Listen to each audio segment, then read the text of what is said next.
Excitement as Team Tas gathers outside its spiritual home. It's 20 years since students first set off from Edge Hill University on this annual pilgrimage to the Netherlands. Well, obviously I've never been to Amsterdam before, so I'm obviously looking forward to these sort of cultural differences, the way we're living in Britain as well, how they sort of tolerate society and everything like that. You always hear like the perspective of the entertainment side of it, but with doing the proposals and research, it seems a lot more diverse, and I'm really looking forward to it. I hope they all give a good understanding of human geography. You know, human geography consists of economic, political, historical, all that. And when they come, they get ready for their dissertation next year. And these are the last to leave from this building before the department moves to its new home, and this is demolished. Curtis, Izzy, James. After the formalities, the departure. Firstly to Liverpool.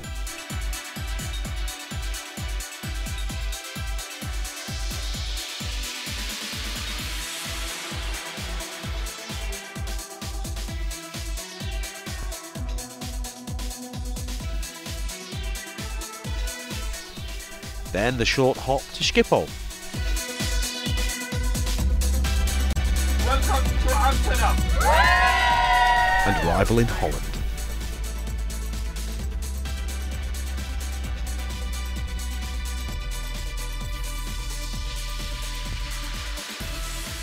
Come to the 20th anniversary of a human geography field trip to Fondel Park. Welcome, I'm very happy.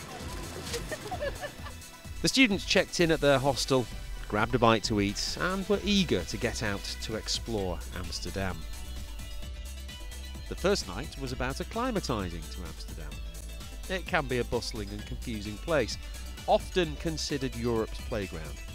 But the students were in good hands, those of urban sociologist Dr Tasleem Shakur. Yeah, and there are official bike parks. Like I think there's one over there where you can take it down and have to pay something. But Dutch people don't.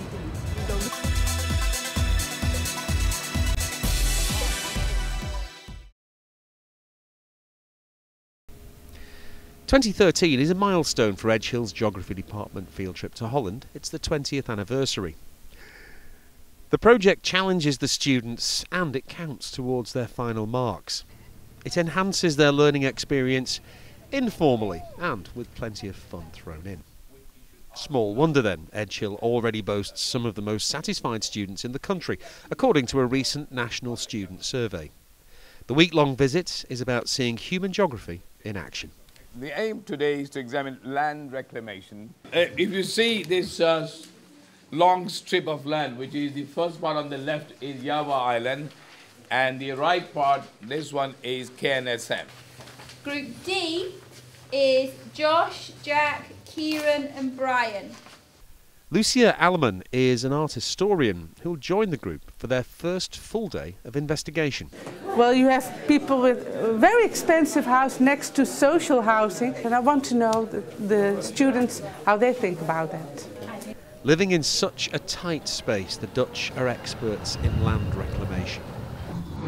To see it in action and to understand how in the 21st century sustainability is a top priority, a tour of the new neighbourhoods of Eiburg, Java Island and KNSM.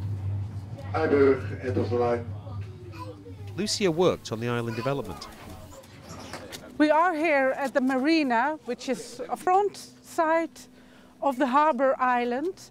It's planned for huge building, quite expensive, because people who would live there have this wonderful view. And well, these blocks where everyone sits in his own home behind the curtains, but sometimes they come out and have their meeting with mates. This was supposed to be the sporting part, and the idea is that they won't make use of big building developers. I quite like it because it seems more developed than where we were. In Eiburg, okay. It's a lot more bustling. There seems to be people actually living here, whereas the other one just seems like a shell. Come in maybe half an hour time, we'll see you there. All right. Yeah. Is that okay? Thank you. Sir. Thank you. Do you think it's a nice place to live? Here? Yeah. This specific bit? Yeah. Not for me. Not for you? There is nothing here. Nothing. No. Purely houses. Yeah, a nice view over the eye. Yeah. I just feel like the whole area, even though it's residential, has like a lack of community. I don't know what you guys think. There are two sides to Amsterdam. We've seen where we're staying at the hostel, and then we've seen purely a residential form of living. They don't need anything else. There's no services up this end. No. There's just nothing. I don't feel as though there's much kind of really like for tourists here. This is just residential. So This is for the proper Amsterdammers. yeah. Day 3 and familiarisation with Amsterdam. Its culture, history and people. The very essence of human geography. It is. I mean, heritage tourism is one of my particular sort of research areas, and the students are getting a wonderful opportunity to go and see, you know, one of the sort of statement museums, a really sort of impressive international museum, to see how the exhibition spaces are put together, how the tourists sort of interact, how they read these spaces, so getting a sense of both the production and consumption of heritage. Where better to start in this city of canals than with a boat trip?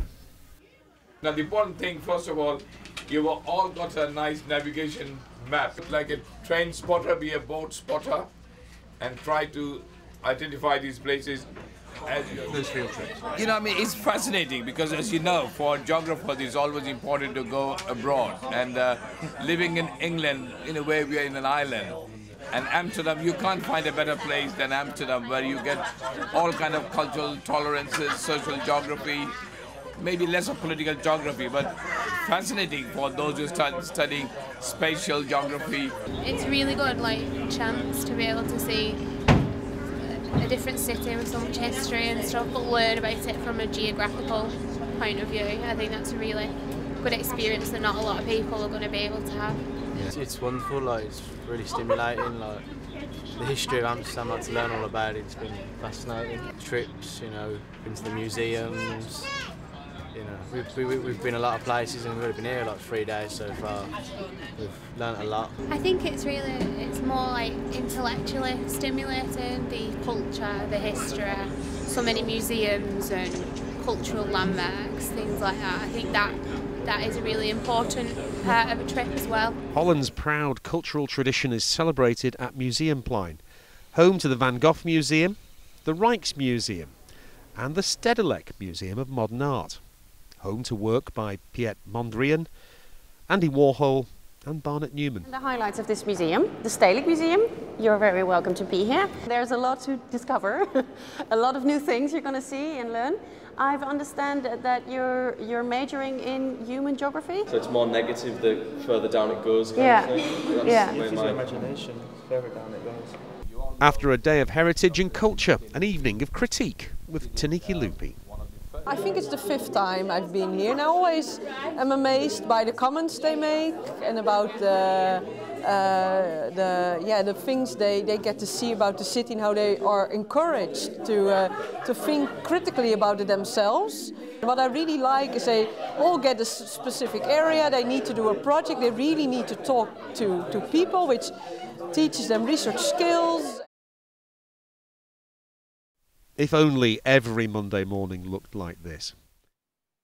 Gathering outside their hostel, the students discuss their choice of geography and Edge Hill University. I've enjoyed it very much so far. Seen some lovely places, learned a few things, been in touch with the Dutch culture. So yeah, I've enjoyed it very much so far, yeah. I love it. I mean, I chose the course based on the fact that it's quite a small group compared to other universities, and I just think that you're a name, not a number to the lecturers, and that's really nice that they all ask how you are and how you're doing, and you can just pop in even just for a chat with them. It's great. A former Edge Hill geography student, now a respected lecturer in his own right. Jamie Halsall was on the 2001 Netherlands field trip, and he's back to see what's new. I've seen the course develop over time, particularly in terms of new islands coming up. So, for example, like Java Island, and particularly the development of Belmer and how it's changed over time, and the issues around urban regeneration and the expansion of tourism as Amsterdam as a big global city over time. Today's about city planning and regeneration, and these privileged students have been given first-hand knowledge by one of the city's most respected architects, Sasha Glazel. Yeah, welcome here in Amsterdam. I don't know if it's the first time you're here, a few familiar faces. And Tas asked me to talk about a project. We won the competition last year, but I thought also to present you a bit more of our approach, how we work, to also understand this project a bit better. We asked landscape architect Delver Architects to join the group, and this area was completely poisoned. Then the ferry to NDSM. Whatever kind of crazy idea you have, you can try to make it happen. Amsterdam hopes it'll become its Docklands, or Salford Quays or Albert Dock, but with a quirky and relaxed Dutch twist. The student's guide, Beata Laboon, is a designer, architect and academic. Here you have the cubicles where artists can work. The idea was that also the cubicles would be built by themselves. You know, it is spontaneous, but it is a... Do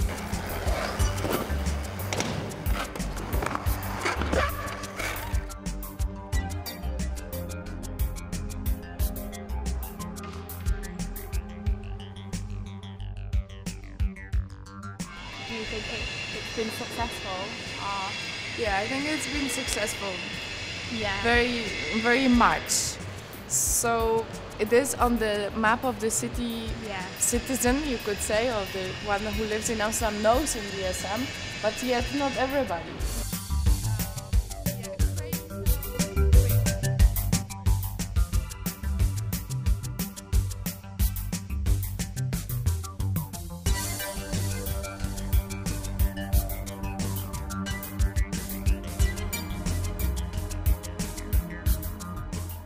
It's releasing imagination, and it's releasing controversy, because some students hate it almost, like, oh, it's so ugly and it's so deteriorated and it's so damaged, all these buildings, while others say, yeah, but it's cool, anything can happen, and you can really make something out of it, and they start to generate ideas, and they also kind of like this rough beauty of it.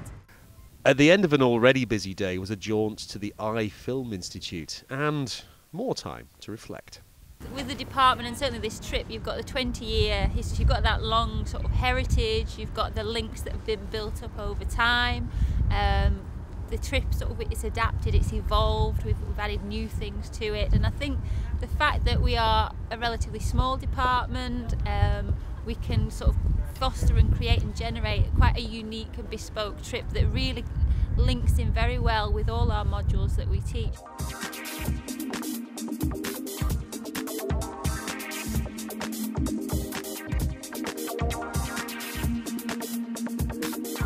Day 5, and the last day of observation for the students. Today it's Bijlmermeer. A rundown 1960s development in the south of the city, but new life is being breathed into Bijlmermeer.